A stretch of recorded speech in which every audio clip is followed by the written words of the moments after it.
Hey there, folks, and welcome back inside the Northern Football Podcast. It's episode 202 of Northern Football. Ben Steiner alongside Alex Gonke-Ruzic and Brendan Dunlop, and it is a packed episode. Just as we were getting ready to record this episode, Canada Soccer releases their findings on the drone situation at Paris 2024 and the Copa America. We'll get into that. We'll get into the Canadian men's national team as well.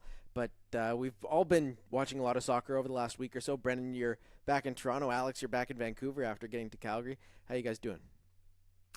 Doing all right. I'm happy to be back to some home cooking, I'd say. But the road was nice, as I'm sure it was for you too, Alex. Oh, yeah. Calgary ended up being a very, I don't know why the word I'm thinking is in French, agréable. It was like agréablement surpris. It was just like, in terms of the people there, they were great. The weather ended up being great. Had a good time. Had a good time out there. I think we're at a new stage here where you have thoughts to express en français that you can't actually translate to English. I think this is a good new level, man. It happens like a surprising amount where I'll have words. I'm like, there's just no word for it in English. I'll just say it in French. And that's what I love about the different languages, right? You kind of got words that you gotta steal, gotta borrow. Was there a mechanical bull, though, this time? I remember the mechanical bull stories in 2019. Unfortunately for me, and I guess fortunately for my tailbone, there was no bull. Although, let's just say that there was a lot of good beverage. Calgary beverages scene is always fantastic on many fronts. Cowboys isn't closed, is it? I mean, we weren't never really in the neighborhood of, 'cause last time I was in Calgary, we were literally across the street from a place where the bull had to go. This time we're in a bit more of a different, more upscale, neighborhood, say, and I guess they don't believe in having the rowdiness of a bull around to keep folk entertained. Well, it certainly wasn't a rowdy weekend for me either in the great city of Oshawa, Ontario. Cold, rainy Oshawa, Ontario. Stayed at the weirdest Airbnb I've ever stayed in. It was a full house that was all individual units of Airbnbs, and you had like a keypad lock on your individual rooms. Didn't see anybody else. I walked in at 11. I walked out at 8 a.m. So it was certainly an experience. But yeah, Brendan, I asked you if you wanted to do some of the U Sports Men's Soccer Championships, and you made a decent call not to spend 4 days in Oshawa, I'd say. Well, it would have been nice to, watch some collegiate soccer and the developing game, but I'm sure you held it down really well, buddy, from what I saw, and it was a good tournament to work. It was a lot of fun, all joking aside about Oshawa, but the big stuff that drops right before this episode, Canada Soccer drone stuff. Bev Priestman officially out of the Canadian women's national team. Jasmine Mander and Joey Lombardi also won't be returning to Canada Soccer. That's the main takeaway. One thing that also stood out in reading the report to me as well was John Herdman never met with the investigator. It seems like in some ways he ghosted, in some ways they couldn't, schedule a time. That's what the official report says. But after all of the talk about, John Herdman saying he'll cooperate with the investigation, it didn't seem like it went down like that. And the door's not closed for potential, further investigation into John Herdman and what he did, because this was focused on Paris 2024 and a little bit of the Copa America as well. But, Priestman out, I think we all guessed that. It's the Herdman thing that stands out to me. But what are your initial thoughts, Alex? Yeah, I was going to say another big takeaway, because those are obviously two big ones, well highlighted. And, the Priestman one being official certainly opens the door to having official speculation that maybe we'd wondered but weren't able to have. But the other one that stood out, I saw a lot of people pointing out, was that they cleared 2021. There were some talk of if there's any confirmed incidents from the 2020 Olympics, might that stain the gold medal? Might that open eyes on people investigating that and whatnot? And I thought that was interesting that they said there was nothing, largely part due to the COVID regulations and how strict things were. But I thought that was a big takeaway, because it seems in all this the players, as they've maintained throughout the entire process, weren't involved in this, and the investigation proved that, especially with 2021 where there's some question marks. Yeah, for me the Herdman thing's a bit surprising, because I really thought that they wouldn't come to a conclusion without kind of fully tapping out his circle of things, which you can't do if you don't speak to that person. At the same time, there's no obligation for him to do so. It almost works out as convenient that this investigation was happening during the season. Canada Soccer felt some rush to kind of announce it now. It's not like there's a window happening. Like I think that they could have carried this into next year if they felt they needed Herdman, or that was even possible.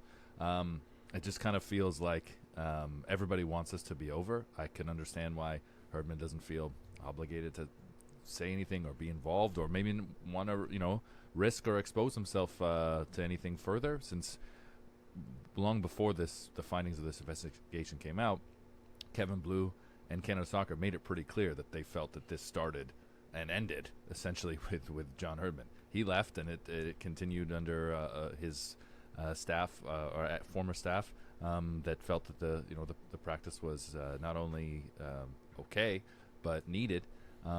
So I do think that there'll be more fallout for John Herdman outside of this investigation, because I think that it's impossible for Toronto FC to kind of carry on with the off season without themselves having to address this with Herdman. So where that goes and what happens there is now what we wait for, and I have no predictions.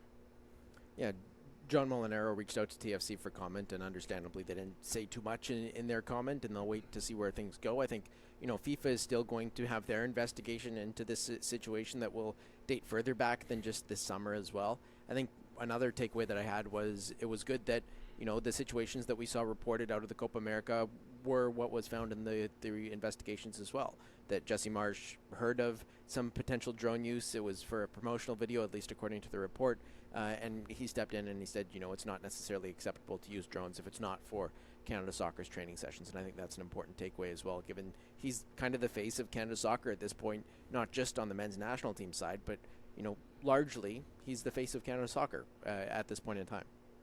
I'll say, just to, kind of a last point on all this is that for me, I think this is also, you mentioned a boost for Jesse Marsh's credibility, not that he needed it, but hey, what he said was true. There was no half statements. There were no half truths, but also just for Kevin Blue and Peter Agruso, right? And at the top of, they promised swift and direct action this summer when everything came down.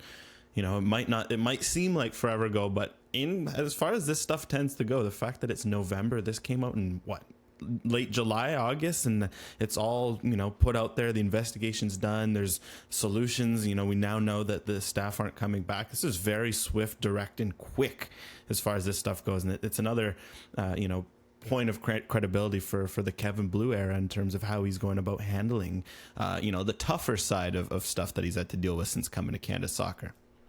Just that they've come to the conclusion legally on what to do with Bev Priestman this quickly is a success.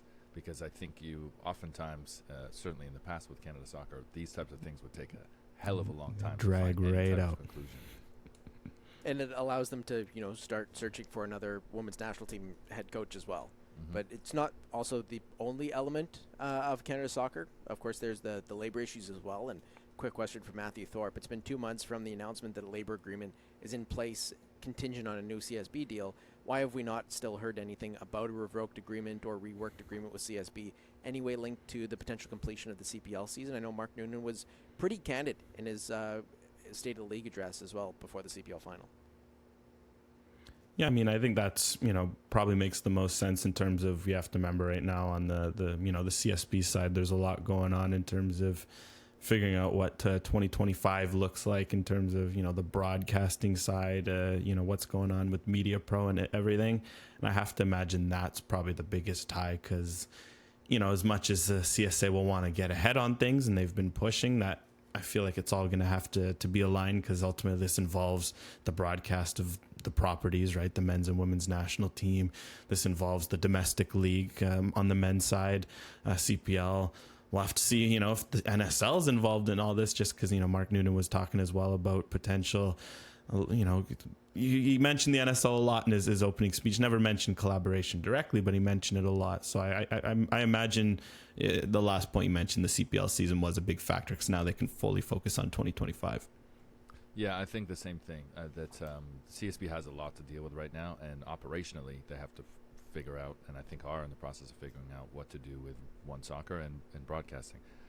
The NSL comments, I took them, me reading between the lines was, the NSL is kicking off this year with a lot of anticipation and support, and they're going to be on CBC. They're not going to be exclusively on CBC, but they're going to be featured consistently all season, which is something that CPL hasn't had since 2020. And the final this year, past weekend, I think was a huge success and shouldn't be an anomaly. That should be normal. When I was a kid, The Grey Cup was on CBC. It may have been on another broadcaster as well, but it was on CBC, and it made it feel like a national spectacle. And that's not to take away from the great broadcast that TSN does, but it isn't as nationally accessible. And for soccer, which is trying to grow leaps and bounds so quickly ahead of 2026, with now 2 domestic leagues that are very, very, much still in their infancy, to me that's such an easy fix. And so that's what I was reading between the lines. It's like, hey, we should, there should be a place here for CPL to work with the NSL to grow the interest of the sport in this country. And teams share venues, right, too? So it's something where it's like you kind of wonder at a certain point there's going to be, more talks on the front, because it's not like you can pretend you don't exist when, on a Saturday you might go and it's, say it's the Rapid, right, and then the next day it's Atletico Auto, right? You can't ignore stuff like that. There was another thing I was thinking as well, too. Sorry, Ben. Expansion. They both want expansion, and they both want to hit some of the same markets where they are presently not there. Saskatchewan would be amazing if you come in with the same team that's both a CPL and an NSL team. I think that would be great. It would be a really good step forward for Canadian domestic club soccer, and I think it could be very profitable for whoever's involved in doing that, in creating it.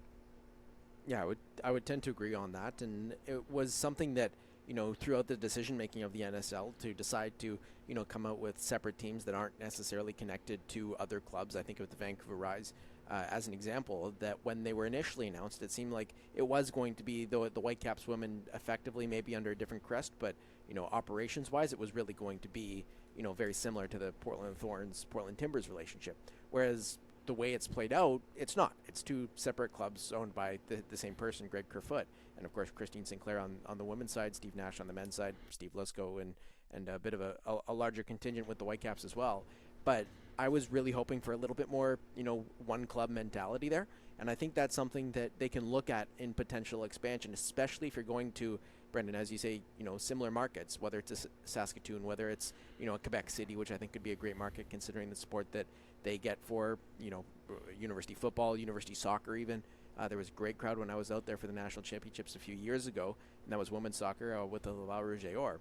That I think that kind of cooperation is inevitable, if not beneficial. For the reason that the Timbers and the Thorns are so unique is it's beneficial and it works for both of those American leagues.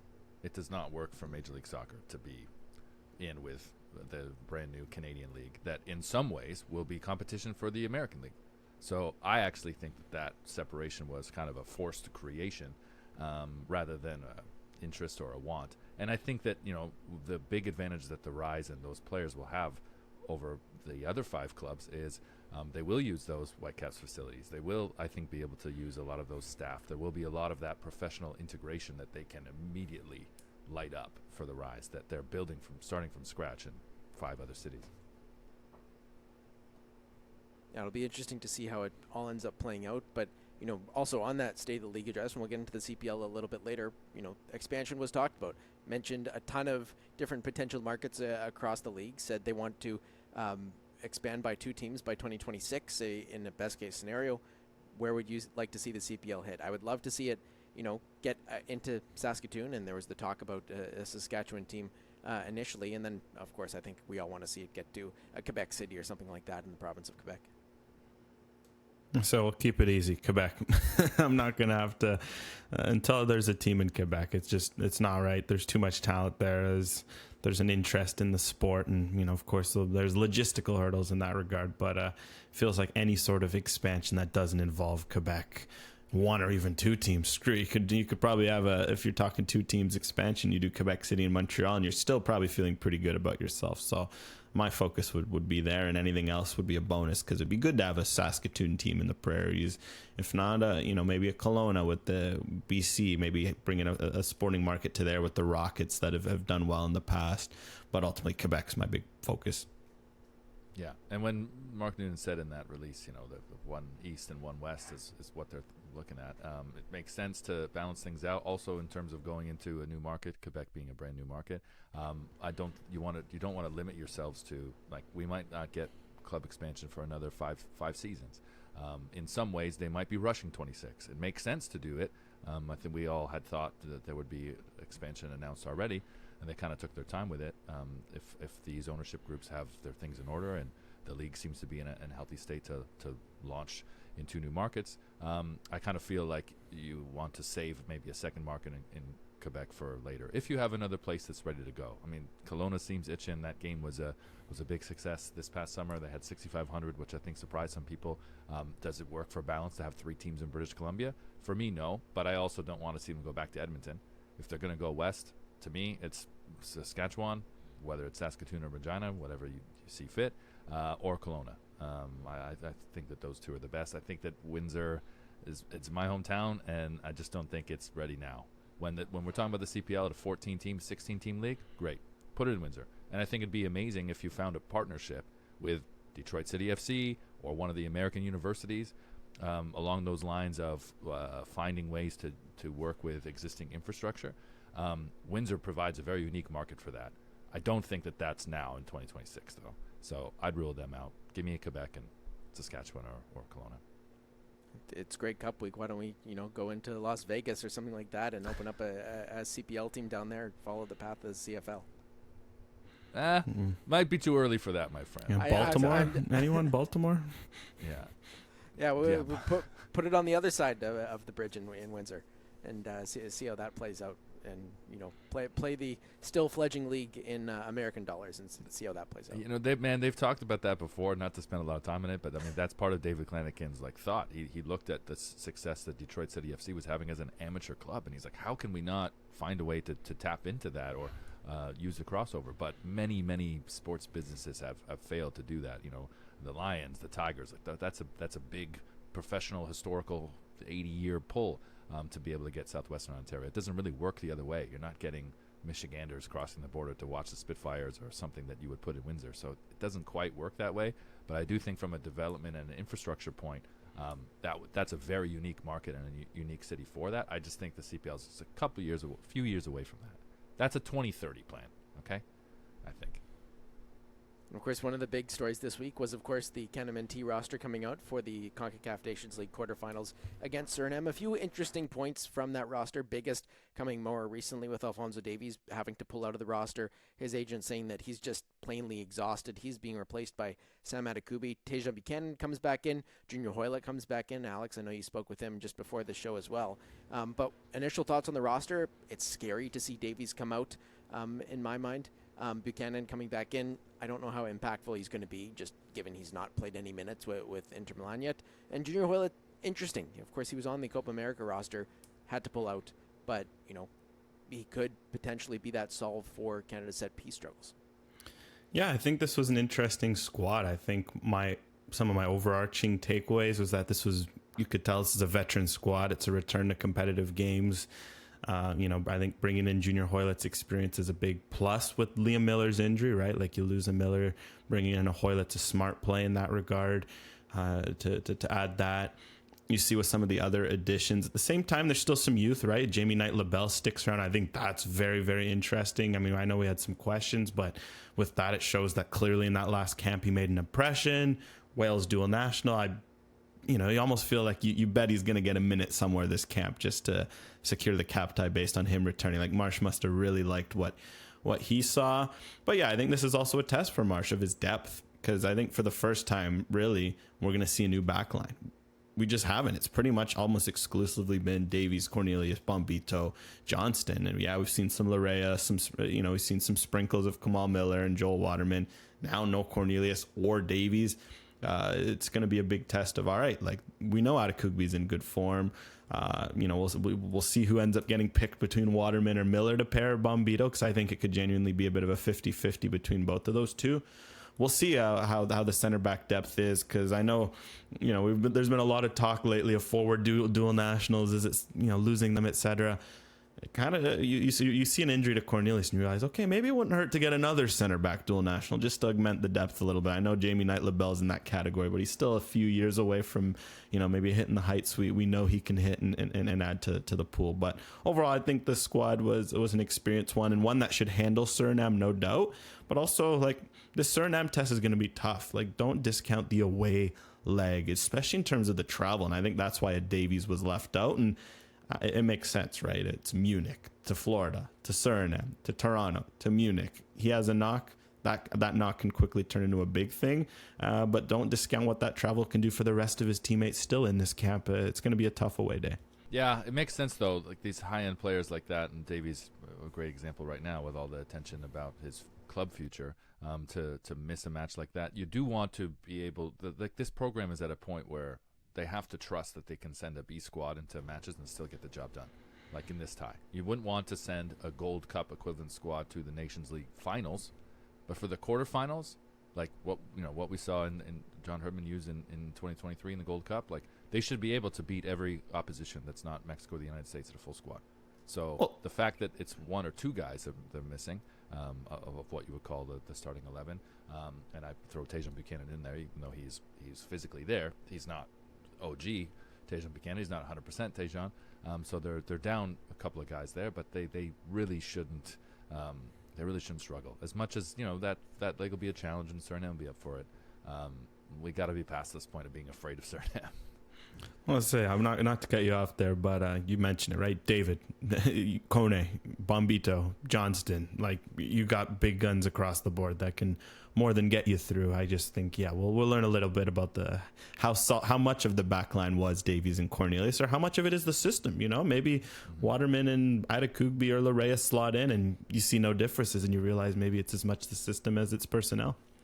Yeah, I think when you look at where Canada's missing players, they could struggle defensively. There's not that cohesion that they would have had at the back line that they've forged over, the Copa America and the last friendlies. So there might be a bit of an adjustment period. But attacking-wise, Jonathan David is probably the best striker in Europe right now, and I'll eat my words on that one for what I said a while ago here on the podcast that I didn't care for him scoring, considering what he's doing in Liga and the Champions League. You look, Ishmael Kone comes back into the team, plays in a little bit of a different role, had picked up a knock, but, can still impact attacking-wise with the balls that he's able to play through. Buchanan comes in, we'll see what he's able to offer, even if it's just 25 or 30 minutes. That attacking-wise, I think this team is going to be okay, but they might look a little bit loose defensively. That's also something that's okay because, you're not always going to have your best players even in a major tournament. There's every possibility that Davies could get injured right before 2026, and you better have a bit of a backup when it comes to that as well. And I think that this will offer a bit of a learning opportunity against a good opponent, but not necessarily an opponent that you're too concerned about, losing. Another sign of progression. I say that after Canada lost to Jamaica as well. But another sign of progression for Marsh here is that you can look different without looking loose or lost. Like obviously it will be different, and you might be able to describe a couple of plays. They're a little loose, disconnected. There's a lack of chemistry there, but it's okay that it looks different. And I think that whether it's Waterman, who I expect to be honest to have a really big camp in these two games. I think that Waterman's end of the season for Montreal has him totally jacked. I think he can make a real big impact in this situation and is ready to step up. And he's fit as hell because Laurent Courtois was running through the midfield for those last couple of games as opposed to as a defender in his usual situation. And he seems pretty fit and raring to go. So I'm expecting Waterman to be key.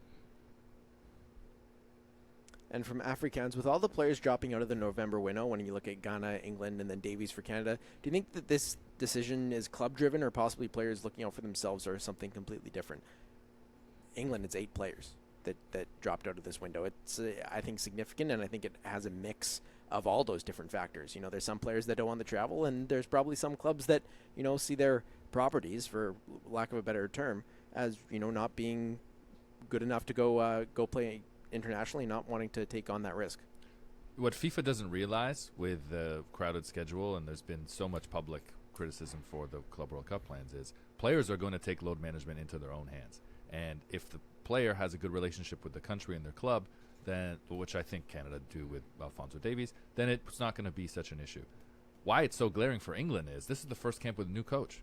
You got 8 guys that aren't there. Like that, to me, that brings back a lot of the friction of the past from the Sir Alex Ferguson era, which was very much driven. There's stories about him convincing gigs to play for Wales and not to play for England and things like that. You're opening up, I think, that for a lot of other countries and other programs. And I can't fault the players, especially those that are in contract years or looking about ahead to their future, whether that be moves in January, or making it to the summer to play one of these big tournaments. I can't blame these guys for taking load management into their own hands because they have to. Well, I was going to say, you might have to correct me on this, but Tuchel comes in next year, right? Because I think the interim got the whole Nations League, so maybe that's also what plays a role, so that like the 8 guys drop out. But I think regardless, to add to your point, Brent, about load management, the big reason, number one, look around. Like Rodri, ACL. It feels like this weekend there were like 4 different guys who blew out their ACLs. We're seeing that crisis of ACLs that we saw in women's soccer with the congestion there over the last few years, Olympics, World Cup. It's come over to the men's side with how busy the last few summers have been, and it's just been ACL central. And I think people are starting to realize that, look, they're athletes, they're competitive, they want to play as much as possible. I think a lot of them are realizing genuinely, unless I'm 100%, and especially for the guys who are going to South America, the guys who are going to North America, they got the extra travel, the continental travel. They're maybe realizing it's like with Davies. There's been a lot of talk of, if it's just a knock, why doesn't he come? It's the travel. It's maybe he goes and his quad gets a little inflamed, and then maybe he goes on this pitch in Suriname, which I think it's a pretty bad turf pitch from what I've seen there. Maybe he runs a little different because his quad's weird, and then he blows out his knee and his ACL, and then you have bigger problems. I think a lot of people are realizing that all these little things, travel, all the games, different surfaces, et cetera, it adds up. And now I think this ACL crisis could really, especially with that Club World Cup coming up next year, lead to some discussions that should have been happening, because it's been happening on the women's side for a while now. But I think now that it's affecting some of the Ballon d'Or winner got affected by it, I think people are really going to start take note if they haven't already. Yeah. And I think the crowded calendar is going to affect, like it already has, but it's going to continue to affect club decisions that players make. Josie Altidore and Michael Bradley are great examples. Both of those guys got, I don't know what the number is, but I would say you could probably argue 10 extra caps with the U.S. men's national team because they were now domestic North American players. Because if they were still traveling from Europe, there would be games that they opt to miss and games that they probably would miss because they've been injured or are precautionary to not want to put themselves through that travel. And you see that with South American players, especially these older guys that still want to stay in the national team program. David Luiz had a great bit in the Players Tribune about choosing to leave all this European money on the table to play in Brazil because he could be close to his family and still in the national team program and not have to travel. And it's like you can't fault those guys for that when you're talking about the transcontinental grind that these guys are doing with these turnarounds in 3 or 4 days to then just get back into it with their clubs. They're trying to stretch out their careers as long as possible. And I think you can't fault, Davies in this situation either, because he has soldiered on through the minnows of CONCACAF for Canada Aruba, for years. Cayman Islands, Dominica. He's played them all. He's played them all. There's that famous photo of Jonathan David and Alphonso Davies coming on against, I think it was Cayman Islands at IMG Academy, right? It was very good picture. He deserves to take this time, I think, given how tired he is and how important he's going to be if Canada do make it past Suriname and into the Nations League Final Four. That's you start having the conversations that we had a couple years ago of, okay, go out and win a trophy now, win your first major trophy since 2000, and those are the conversations that will come up, and you want your best player, and I think Davies is still the best player in the Canadian team. You want your best player in that scenario. You don't, as Brendan, you say, you don't need him for Suriname. Well, so you hope you don't. Before we move on from this Canada talk, though, Ben, can we just get you to just make it clear for everybody that you're enjoying watching Jonathan David score boatloads of goals for Lille? Yes, and I've actually been watching the games as well. I hadn't watched a ton of Liga before, but with the amount of Canadians that are in Liga, I've watched more than my fair share of Liga this year. And seeing Jonathan David score is definitely pleasing me, even in the Champions League. And I have seen it translate over to Canada now, so it does matter. Wow. And, yeah, so Glad Welcome see to the you're making Ligue 1 Uber McDonald's fan club. Is it Uber and McDonald's? No, it's not. No, it's Okay. it was Uber then McDonald's. I'm just doing both because it's sick that they have Uber and then just the names wise, it's just jokes. well, after getting in a bit of a collision with an Uber Eats bike, I don't know how in favor of Uber Eats I am anymore. But I'm fine after the little bike accident I had last weekend. But a few more questions on the Canadian men's national team as well. Should Laren continue to start for the CanWNT? And from Jacob Sim, best formation with this team when you know we're going to have the ball a lot? Alex? Yeah, well, I packaged these questions together because I think it's interesting to note we've seen Laren continue to start, and it's funny, he's found his form, and now you're entering the camp of, now he's found his form. What I wonder is where Ismail Kone lies in all this, because I do seriously wonder if how Canada looked at that 4-2-3-1 against Uruguay. They dropped both David and Laren out that game, saw what it looked like with the central striker. It hints that Marsh has been looking at that. He's been experimenting, but then the next window, Kone's injured, and then Kone's injured again. So he hasn't really had the chance to try it out. Kone's been playing as a 10 for Marseille. Against the Suriname team, if they're going to hold more of the ball, I'm always of the opinion of if you're going to have a lot of possession and you're going up against a team that's going to muck up the midfield, it's always good to have an extra body, right? An extra striker. You're just another guy to stand around and not get touches. I do wonder if Marsh is going to try that 3 with a Kone, Wyon, Eustachio. This might be the time to do it. But then, the question of Laren starting, it starts to become more of a tactical fit. But I do think that's something maybe we've lost just because of Kone being injured, that it kept Laren in, and it was good for Laren. He finally, gets that goal for Canada. He finally busts the slump. But I think the Kone return, it brings up some questions and some formation questions that are going to be very tough for Jesse Marsh to answer. Well, what would be your starting lineup for Canada then in this first leg? Oh man, I think I'd probably go St. Clair in goal. I know that's the hot topic, but I'm of the opinion of you may as well put the hot hand in now, because if he falters, Crepeau will be ready, and you'd rather have that in second leg. And if he does well, keep him in for leg 2, right? Whereas if you do Crepeau and he struggles, then you're stuck going, do I keep with the struggling goalkeeper, or do I go to a goalkeeper that's untested in leg 2? So I go St. Clair now. I'll go Johnson. He's in great form. Bombito. I like Brendan's shout. I've been team Waterman in terms of, I think now Waterman versus Mill. I think Waterman has a slight edge. And I know there's been a lot of shouts of Larea, but I think they might want to save him for the wing with just the winger depth. And I think Adekugbe's been fit, playing well. Slot him in. Adekugbe. I think you go Eustachio, Kone. I think you go...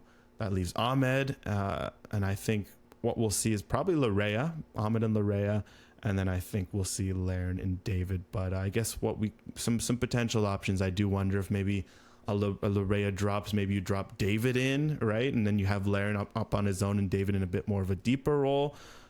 Or if we see if Wyon slot in and it goes to the 3 like I alluded to earlier. I wonder too, can you get creative with this is Suriname, and maybe you don't want to do this for the first leg, but in the second leg, where you just go with Eustachio on his own in the middle, and he doesn't have the supportive hand that Kone is. I think that they can start to look at opponents like this in ways where they can really experiment, and I don't want to say use it as a testing ground, because it shouldn't be. It's a competitive match. It's important, but you also want to be at a point where you could do that. Right, I think in the past you wanted to have 2 A-list midfielders that could pivot and play both sides of the ball. But what if you could do it with 1, like a lot of other elite teams do? And I think you could do that with Eustachio. I think you could do that with Kone as well. Maybe not in this situation given his lack of fitness leading into this, but I think you could do that with Eustachio. If you can get somebody else in there, I like the shout of playing David as maybe more of a 10, but at the expense of maybe a midfielder, and you have another attacker up there. I'd love to see Tani get some more time. I don't know if Tani and Laren with David behind them would work, but Suriname seems like an opponent where you can kind of try something like that if you have to experiment.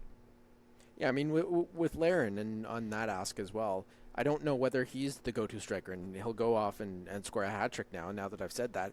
But I would like to see a start for Oluwaseyi as well. He's been in form for Minnesota. Minnesota is, on one right now in the MLS Cup playoffs.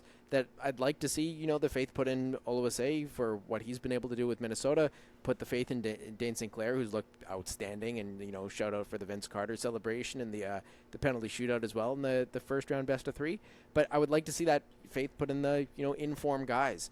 And Laren, well, he's gotten a couple goal contributions over the last little while. He's still kind of struggled to hit that rhythm outside of the national team picture. And even though he did get that goal, I would like to see that adjustment. I don't think we will. I think it will be Laren leading the line because that's just what Marsh has gone with, and it has worked so far. There's not necessarily need to change in the competitive game, and it's not necessarily that testing ground. But I would like to see, a few more experiments, and I think Oluwaseyi could be one of those experiments. Well, what I would just say on Oluwaseyi, what I think we'll see happen is, I think if Laren's going to be dropped in this window, it's going to be a formation change. Because I think also from Marsh's perspective, and you can kind of see it the way he's kind of dangled things to the other guys. If a Oluwaseyi or a Bear, because you could also throw him into that mix, if they're going to get a starting spot, they're going to have to score, and they're probably going to have to score off the bench. And I think for Oluwaseyi, it's hurt him in this race that a lot of his chances for Canada, he's come so close, right? Maybe hit a post, just missed wide. And I think for him to get that look, he's going to have to score off the bench versus Suriname in a leg 1, and then maybe we see him start in a leg 2. And I think to the point about Laren being dropped, I think it's going to happen at this point for a formation change, or if one of those guys finally get, kind of break that slump off the bench. We also got a question from Toronto Maple FC2 about predictions in the quarterfinal. Of course, there's 4 quarterfinal matchups in the Concacaf Nations League: USA, Jamaica, Mexico versus Honduras, Canada versus Suriname, and Panama against Costa Rica. When you look at, the bracket, who do you see coming out of that? For me, I'll go with Panama beats Costa Rica, Canada beats Suriname, Mexico beats Honduras, and the U.S. beats Jamaica. Yeah, I think the only toss-up is Panama, Costa Rica, really. It feels like Costa Rica would be the favorites, but Panama might actually be the more complete team right now. So you said Panama. My gut says Panama as well, but to me that's a total coin toss. Yeah, I mean, I think ultimately he's probably going to go pretty scratch, right? I think, Canada's going to take care of business against Suriname. I think Mexico against Honduras. Mexico got a great draw there with their rankings in terms of that matchup. Panama, Costa Rica, yes, it's a toss-up. I think Panama with Thomas Christensen, they've just got all the, you saw how much of a tough time they gave Canada in that recent window. Finally, I feel like the Jamaica-US one is actually going to be, I think in terms of the away trip to Jamaica, and we've seen it, and it's, yes, there's a new coach, but, in terms of Mauricio Pochettino, he hasn't really had much time to work with these guys, and he comes right into some big games. I still think the U.S. are going to advance. It'd be bold to suggest not, but I would just say keep an eye on leg 1. If Jamaica can really cause them some troubles on the pitch there, maybe set some, adversity in there, and then that gives them a chance to head back to the U.S. and grind out a draw in leg 2, say if that's what they need to advance. Just remember, because Jamaica has come really close in recent years to some big results. They were half a minute away from beating the U.S. in the last Nations League. They beat Canada. They beat Mexico in the Nations League group stage last time around. That matchup is not as easy as it will look. They went undefeated in their group stage as well in the Nations League. And I think, you took the words right out of my mouth in terms of the potential upset that Jamaica could offer. They bring in Isaac Hayden as well, another one of those dual nationals that they're able to bring into the Jamaican fold. That could potentially be an upset, especially when you look at the U.S. team that is still missing quite a few guys, Brendan. Yeah, they are missing a lot. I think that they don't really have a lot of chemistry. They're still kind of reeling from the end of the Berhalter era. At the same time, Christian Pulisic's playing the best football of his life. They've got a lot to prove for a new manager who I think is going to get a lot out of them. I mean, it's still hilarious to me that we're talking about USA, Jamaica, and the match day -1 press conferences will be Steve McLaren and Mauricio Pochettino, which will probably get it the most international attention of any of the CONCACAF ties. But yeah, it's definitely possible that that Jamaica can catch the U.S. Sleep in or with a knockout punch, because Jamaica's got a hell of a lot of talent. They would be a they would have been a scary opponent for Canada. I think everyone's pretty thankful that it's not Canada-Jamaica we're talking about in this window. And from Johnny Depp and Matt Paternostra, do you think Canada needs a dual nationality scouting department, since in Jesse's previous comment, he made a comment that he wasn't aware of Kulovich, and he scored a brace against Ajax and was called up to Bosnia.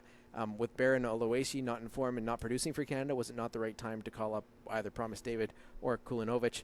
I do think that Jesse Marsh has a good handle on the players that are eligible for Canada that are scoring goals. You know, maybe there's some players that are borderline eligible, but if they are eligible and they're scoring goals and they're in good form, I would imagine that he knows about them if, you know, folks in the Twitter comments know about them. I was going to say, someone told me recently, they're like, do you think Jesse Marsh is not aware of Luka Kulovich? And this, you know, there's people close to the situation. So what I'd say on that, he definitely was aware of Kulovich. What I'm most curious about is the reasons. And I guess if we're going to sit back and speculate, probably the biggest one that stands out is age. Because Kulovich he's a 99 born, so he's 25 now, you know, right entering his prime of his career. Well, you have to remember a lot of the other striking options. Okay, Bear, I think, is a 99, so he's the same age. Tani Oluwaseyi is a year younger. He's a 2000. But the few that I think what Marsh is targeting is the longer term, because I think what you have to remember now, with David being in form, he's not going anywhere. Laren is still at an age where, you know, maybe we're seeing some of the last years of him at this top level in a national team shirt. And maybe a Kulovich, yes, right now could slot in ahead of a Bear, Oluwaseyi, all these names. But looking long term, Jason Russell, I think, is 4 years younger than Kulovich. You look at some of the other names, like if a Daniel Jebison were ever get called in, he's still got a long ways to go. He's been struggling for Watford, but he's like an 03 as well. He's 4 years younger. Promise David is probably the biggest one to look at, because I think he's an 02 or an 03. So he's as well like multiple years younger than Promise David. My bet is what Marsh is doing is, yes, okay, he understands losing a Kulovich short term. Yeah, it could help to have the depth, but I think long term he's banking on the fact that between one of those guys, two of those guys, long term they will make Canada not regret getting Kulovich. So while it sucks to lose him because you want to get every dual national, look, he's going to go play for Bosnia. It's a great opportunity for him. You can't forget that and the whole aspect of things. And you know, and Marsh is not doing maybe what in England would have done and just called him up just to call him up, and then he ends up rotting the bench in years to come. But now we'll have to see if his bet pays off. But I think with Promise David, he's the one to watch. His form lately has been very, very good for Union Saint-Gilloise. Yeah, he has been very good. It's too bad that there's not enough coverage of that Belgian league, because I would have loved to get a real Promise David story up on Canadian Soccer Daily with some accessible highlights, but that's not the case with the internet. So be it. Complain another day. It feels like this obsession with dual nationals, because of the level that Canada have hit now in the last couple of years, go back to even qualifying for the World Cup. I'm getting tired of it. I'm getting tired that we're always talking about looking for the next guy. This guy's got a multiple passport. This has existed since Owen Hargreaves decided to play for England.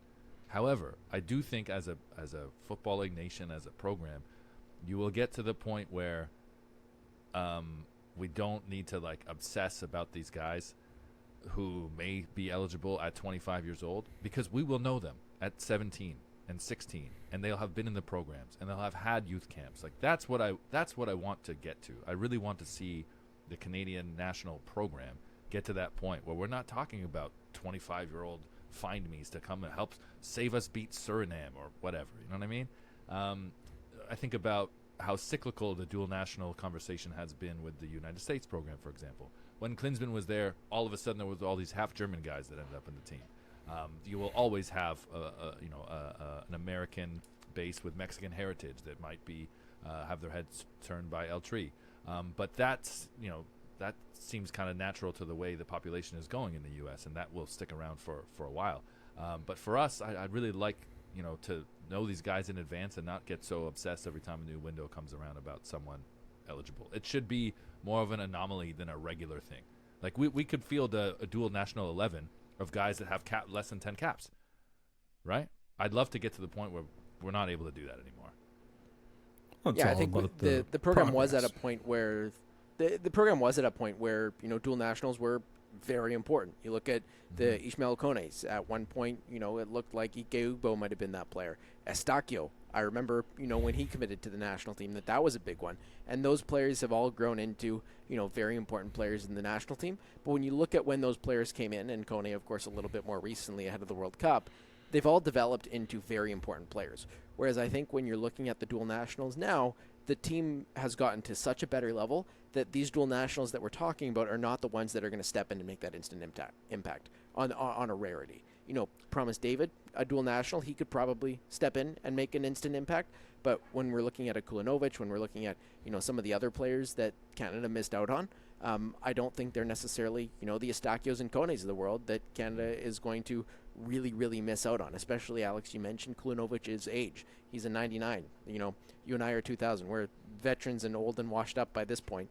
And so I don't know what that makes Brendan. But wow, that's crazy. I don't think that That's necessarily out of pocket, benefits the buddy. national team. Yeah, thanks very much. A 27-year-old guy on the men's league hockey team last night. I finally made my season debut. He was talking about, oh man, I'm nearly 30. I'm like, bro, I'm closer to 40 than you are 30. You're 27. And he goes, really? Wow, man, you look great for 38. Thank you very much, you 27-year-old. So I'm not I'm NFP dad, but I'm not super old here, man. Definitely not washed. Still got it. Thank you. I've played with Queens Park Strangers. You're definitely not washed. Yeah, in a final tonight, by the way, I'm going to go and support. I haven't played all season, so I'm just going to go and I'm going to bring the champagne for the parking lot. Minus 2-degree weather. Can't be honest. So hopefully the next edition of the show, that's what I'm talking about. But super quick finish to your point, Alex, Ben, about Kone and Estaquio. And yes, those guys were hugely important, and they didn't have the youth experience that I'm talking about. However, both of those guys made their caps for Canada before they were able to drink in the States. Kone wasn't even able to drink outside of Quebec. So to me, that's still in the window in which you want to catch those guys. We live in a global society. I am not a dual citizen, but I'm a dual national. If I was athletic, I could play for Portugal. But this is just the way our population is, that you will always have that eligibility. I think you're not going to escape that. I'm not talking about you got to be pure and have 8 generations of Canadian heritage. I'm not at all talking about that. I just think that it'd be great to get to a point where we see all of these guys who have this eligibility come through in the youth system and have an impact at the program before they have senior caps. Well, I'd say, to wrap it all up, I think what we want from Canada is we want them to be at a point where you don't need dual nationals, but they're a nice bonus, right? And I think that's still where you feel that with like a Kulovich. Look, that's why I'd say, don't get me wrong.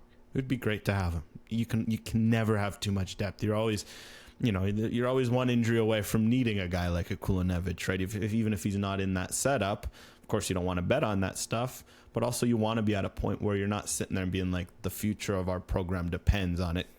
And, Canada's been through that, like getting Davies. Remember, there was a point where you wonder, would Davies play for Canada or not?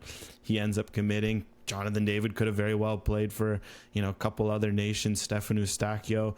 Canada's at a point now where they've got enough of the culture carriers where a lot of it's bonus. And now that you can, feels like guys coming in are going to fall into their laps, which is almost a nicer feeling than being like, man, the future of this team depends on this. And I think it's nice that Canada's slowly getting to that point. Although there are still some positions, I'm sure if Kulovich was a center back, we'd be having different discussions now, but that's also just the name of the game, right? Davies is a great example because he was involved in the youth program very quickly, and I think fell in love with the idea of playing for his new nation as a kid.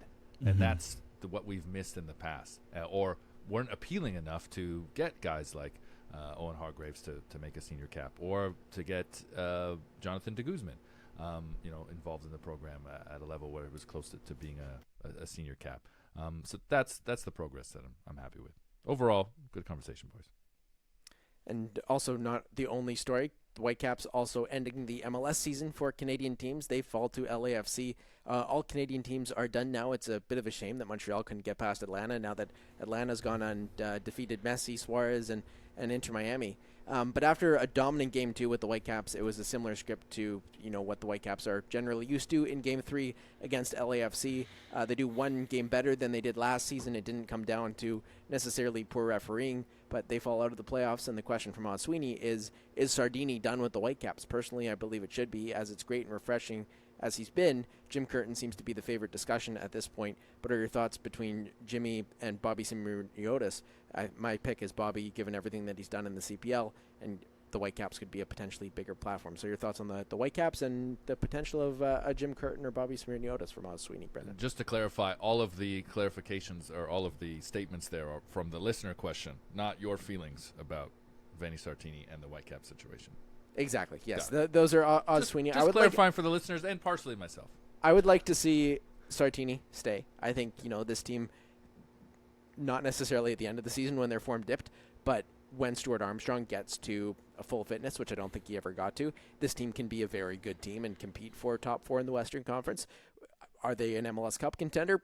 What we've seen in these playoffs is if you can make top 4 or even just squeak in, you can become an MLS Cup contender, and the Whitecaps were not far off. Unfortunately, they dipped in form. Their new superstar was not fit, and there were a few other things that went against them, including getting matched up with what's been their MLS kryptonite in LAFC and CONCACAF kryptonite as well. But I think Sartini stays with the Whitecaps. But if Jim Curtin wants to come to the Whitecaps, I think that's a real question that you have to look at, given his success with Montreal or with Philadelphia. But I don't think Jim Curtin would have any inclination of coming to the Whitecaps. Atlanta's going to be all over, I'm sure, and he'll get a chance to go work with the big budget he never got at the Union, right? But no, I mean, in terms of the Whitecaps, what I think is interesting to watch is I don't think Vanni Sartini will go, because I think you maybe had they fallen against Portland or had they gotten completely blown out against LAFC and showed zero progress over last year, then that discussion could be had. But it's worth noting that this Whitecaps team, 2024 really felt like this was supposed to be their first of potentially 1, potentially 2, potentially 3, like all-in years where they have like prime Ryan Gauld, prime Andres Kubas, prime Brian White, all these guys, prime Ranko Veselinovic. And you can see why the acquisition, like bringing in Stuart Armstrong is not a move you make for a team that you think is going to be good in 2 years. That's for a team that you think can win now, can win next year, maybe can win in 2026. And you can see that with a lot of their signing. And I think this will also affect some of their outgoings. Like, for example, in Ali Ahmed, they're going to only want to move on from him unless they get the money that they think it's worth to get a replacement, because he's part of their all-in plan, Pedro Vite, etc. Where coaching lies in that is, if they falter at any point next year and start not to look like a top 4 contender, I think that's where, like, say if there's any slumps like there were this year, that's where I wonder if the leash might be a bit tighter. They have to look elsewhere, bring in that new head coach. So I think that's what's going to happen. But I think that's tough, because I think if a Bobby Simeoniotis or Tommy Wilden Jr., because again, I continue to say I'd love to see them in MLS. I think if they're going to get a job, it has to be in an off season, because I think you really want to let those guys have a chance to build, to put their stamp on things. So I wouldn't mind the Whitecaps having a look at either Bobby or Tommy. And I've been asked if I had a preference. Honestly, I think both could fit in nicely given their resumes. But I think it would have to be in an off season. I don't think the Whitecaps are going to make that move for that reason. Yeah, you make a lot of good points, and I agree with you, Ben. I don't want to see Sartini go. I think that they've, over the last 2 years, mid-season, they've continued to add to this team to build, to Alex's point about really contending in a year 2 or year 3 of this cycle. I think Stuart Armstrong will be immense for them next year. I think Sam Adekubi, if he can stay healthy, will be immense for them. We saw glimpses of it this year. To me, those 2 additions make them a top half Western Conference team. And Ryan Gauld, Brian White, Fafa Picault was amazing this year. If you can ride that same momentum and growth into next season, they will be a force, and they will be a team that we're talking about being a top 4 team all season long. And if they do falter come the summer, if they do have an early Canadian Championship exit, I think there is a risk that Vanni Sartini could lose his job. And I would love to see Tommy Wilden Jr., Bobby Simeoniotis. There's probably a couple other guys kind of in that CPL pipeline that deserve interviews. But to Alex's point, when those guys do get the job, I want to see it happen in an off season where they can really build and put their stamp on things and have a bit of a runway and not come in as some type of mid-season savior and learn on the job in the middle of a big MLS season on a team with high expectations. And also, we saw the completion of the Canadian Premier League this week. Calgary FC win their first North Star Cup, their first playoffs that they're able to win as well. A 2-1 win at a sold-out Atco Field over Forge FC. Alex, vibes of the final? I know you briefly talked about Calgary as well. Yeah, I just wanted to say that the crowd was great. I mean, I had the chance to be field level for the game, which is a bit of a rarity. Usually I'm higher up. From like even last year at the final in Hamilton, I was way up fourth floor as usually I am at Tim Hortons Field. Great view of the Olympico, great view of all the bangers. But this time I was right in there. It was the same side as Cavalry when Warshawski scored, then when Camargo scored, and it's loud. Those foot soldiers are very loud. They brought the smoke. They brought the noise. The whole grandstand was packed, filled with people. Just want to say, like, it just felt like one of those quintessential, like, Canadian soccer days that we grew up with, right? Like, mid-November, sunny out, so it wasn't too hot, wasn't too cold. Just a great game. The people were there. They loved the sport. And it just felt like a good final. And what most importantly, I think that might have been just the best overall game we've seen in a final. Yeah, it didn't have the fireworks of last year, but it was just an overall good competitive game. And, shout out to Cavalry getting it over the hump in front of their home fans. And you could really see what it meant with the way they were celebrating it. They didn't let go in terms of the partying. And good. You won a trophy. You celebrate it like you earned it. I know it's an annoying cliche, and you often hear this with those with a British accent, but a great advertisement for the game and for the league was that grand final, and it felt like a grand final, which is amazing that the league is at that level. The last year at Tim Hortons Field, I was there hosting. It was 15,000 people or 12,000, whatever it was, in the stands there. Everything around it leading up to the game, the awards ceremony, like really made it feel like a top tier, professional league. Which is hard to do in this country with soccer, and it's hard to do in a 6 year, your 6 years of existence. But again, I feel like the CPL just keeps taking these big steps to feel bigger and bigger, and it's great that was reflected on the pitch as well, because I think there was a lot of new eyeballs, a lot of people stumbling across it. I knew it was a big deal when my mom texted me around the hour mark and says, "Are you watching this game between Calgary and some other team?" Yeah, Mom, I am watching this game. I'm really glad you found this game on CBC on this Saturday afternoon. Like, that's the point. And she was dialed in for the rest of the game, and I'm sure there was, a lot of people that normally wouldn't have watched a CPL broadcast at all as well. So I'm really happy that Tommy Wyon Jr. finally got his championship. I'm really sad that I missed the interview that you guys had with him. So you guys will have that to brag about for the rest of this offseason. I look forward to getting him on sooner rather than later to talk about what those celebrations were like and what it feels like to finally win a championship. So the coaches are going to be dreading whenever Brendan's on an interview. Like, what? Tommy didn't get Brendan. He won a championship. He's going to bring bad energy. Yeah, that's yeah. I guess I got that curse now. I was walking by the Gladstone Hotel in the West End in Toronto, and it was just shocking to think that there was this small little 50 people that was the CPL Awards 6 years ago, and it was Alex, I forget if you were there, Brendan, or not, but it was not a very big event. It was very small. It was certainly not an open bar, but watching the CPL Awards this time, and of course I didn't have the chance to get to Calgary, but watching them, it was an actual show. It was a big thing, and last year in Hamilton was as well. So even just from the award night, it's grown a whole ton, and that's really cool to see. I want to say this too. I'm a big fan of Jordan Wilson. The award show, he was in the stands. If you didn't see it, should find some clips online. He made a point to and he said it, to sit down with Kyle Becker. I'm like, I'm going to make you smile. Like, this was my whole goal.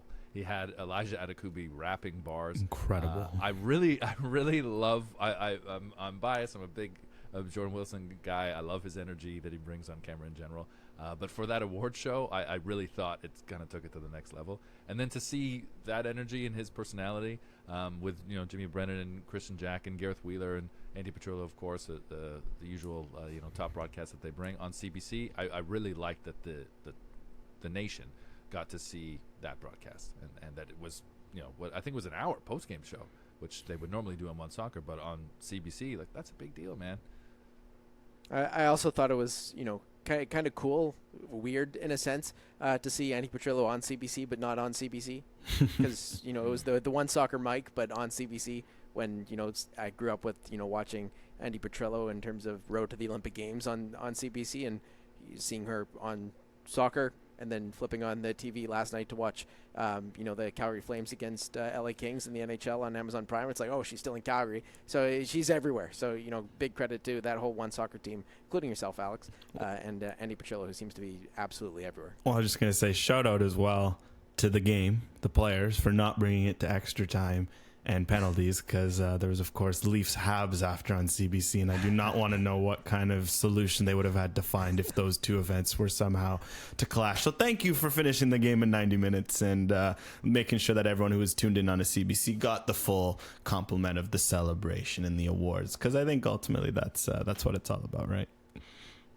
Some NSL news that earlier today as well. Mark Cohen hired as chair of the NSL Board of Directors. He has experience as the CFL commissioner and chair of the Junior Awards. Brendan, having spent some time around the CFL, what are your thoughts on Mark Cohen? Yeah, I didn't spend much time around the CFL when Mark Cohen was commissioner, but from doing a lot of press conferences when I was anchoring Sportsnet Central, I just think it's great that you have people with top-end Canadian sports experience involved in your new league. And he's not the only CFL former executive. There's quite a few, both at the league level and at team levels as well, which I think is great for a team that's really starting from scratch and is on a real countdown clock here with April quickly approaching. But it's great to see that the league's building in this manner.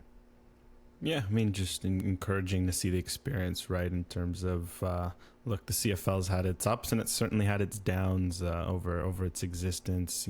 It's faced a lot of the issues that soccer in this country faces in terms of, are people going to your games? Are people watching your games? Are people aware? Are they just going to look at the, supposed superior product and, ignore the Canadian angle to it all? So I think having that experience of going through that to the CFL can only be invaluable. And I mean, I think you could see the CPL has benefited from that with, say a Forge having the Hamilton experience in that whole sphere, and being part of those having that interconnectability can make a big difference in terms of just the business side. I think especially because there are some challenges that we're well aware of, and that they will be well aware of, with Mark starting now. And in the NSL as well, the Halifax Tides hosted a U Sports Prospects Camp this week, and coinciding with the U Sports Women's Soccer Championships in Halifax. It sounds like there were about 40 players there from across the country that they're taking a look at U Sports. Of course, Lewis Page, the head coach of Halifax and former head coach of the UPEI women's soccer team. So there is eyes on U Sports, and the Halifax Tides are certainly going to build their roster potentially out of that as well. We've also got our Canadians Abroad section for a full roundup of the latest on Canadians Abroad. Check out the Canucks Abroad Twitter. Alistair Johnston continues to ball out for Celtic and now has 4 goals and 5 assists on the year. Great to see, and weird to see him atop some of the Golden Boot charts as well. And Vanessa Gilles scored in a big Lyon win over Guingamp. So it was a good weekend. A bit quieter. I mean, the bigger ones would have probably been Promise David scoring, but we spoke about him earlier. But just in terms of both of them, I mean, Johnston. If you're Jesse Marsh, I wonder if you go up to Johnston this camp and be like, hey, you know what? We'll let Sam Adekugbe, he's been playing in a back 3 for the Whitecaps. We'll let him sit back this time and go and get in the box. Keep the foot hot while you can. Maybe Johnston finds a way to get an assist, gets a goal in this camp. I think that's something that I'll be keeping an eye on, because with this form, you almost don't want to keep him away from the box. Again, just watching this weekend for Celtic, it just feels like he has that confidence, and when you have that confidence, it just makes such a big difference in terms of your decisions, how everything's going. And if you're Canada, I think there could be some fun partnerships to be had with him and Ali Ahmed down that right-hand side. Before we move on, guys, or wrap up, the Alphonso Davies to Barcelona rumors. I'd love to hear your take on it, because when I saw it, I had a laugh. It's like, yeah, why weren't we talking about this before? Hansi Flick had a lot of success with Alphonso Davies in his breakout season there when they won the Champions League in that pandemic interrupted 2020, and it makes sense that Barcelona would challenge Real Madrid for someone that they really covet, and I kind of really like the idea of both Real Madrid and Barcelona dueling it out in be it in the summer or in January for Alphonso Davies. I just wonder what you guys thought. I do think if they duel it out, Real Madrid will come out on top, just given Barcelona's finances and whether they can afford a player like Davies and to splurge at the left back position as well, considering just the attack-minded nature of both those clubs in a lot of ways. But I think from Davies' perspective, to end up at Barcelona or Real Madrid, you're in the same league. You are at a top 5 club in the world, and whether you're playing Barcelona or you're playing Real Madrid, you're up against one of those other teams at least twice a season that is among the top 5 clubs in the world as well. So I think I would actually rate it as fairly equivalent a move to Barcelona or Real Madrid. Well, just you got to remember though, for the discussion right now, that Real Madrid's looking a little more like, man, I want to say like 2011 Real Madrid, 2010, where they almost had too many Galacticos and it wasn't working, and you had all these crazy names like some of those teams that like Kaká, Higuaín, Benzema, Ronaldo, Di Maria, and it was kind of struggling to figure it all together. And now you see that going on. Meanwhile, at Barcelona, yeah, they've had some financial issues, but if they go win in treble, which they very well could with how well they've been playing, well, I'm sure some of those financial situations will alleviate, especially if you can bring in a Davies and a David on a free. So I've joked that some people have asked me off the record, like, where do you think David and Davies is going to go? I'm like, look, in terms of my preference, give me a David in a flick system. He's a flick player, and Davies knows flick system. So give me both in that shirt personally. Although I think if you're Davies, you're sitting there, Real Madrid, Barcelona, even, we'll see how Man United looks under Ruben Amorim. If he can come in, he plays with wing backs. If he can rejuvenate that team, all of a sudden maybe United looks like, we've kind of been laughing at those rumors over the last few weeks. Like, it feels like if you're David and you're choosing between those clubs, you've done pretty well. And I'm with Jonathan David, how he's scoring, Barcelona, there'll be more big clubs going after him, and for good reason. He's scoring against everyone right now. Doesn't matter if you're Lyon, Le Havre, Barca, Juventus, Real Madrid, anyone can get it from Jonathan David right now, it feels like. I think what makes the Alphonso Davies transfer to the two Spanish Giants interesting is Real Madrid will be buying a left back to replace Mendy, where Hansi Flick's Barcelona would be buying an offensive player that can play left back. I think that there's more opportunity for him over a couple of years to develop into a different type of player at Barcelona that Hansi Flick can unlock. And you look at some of their aging attack that will change, and they don't necessarily have the buying power or the financial flexibility that Real Madrid do have. I think that's what makes Barcelona pretty appealing. And it can come down to relationships. He's walking into a situation where he knows David Alaba in the room. There's a few other guys I think that at Real Madrid that he has relationships with.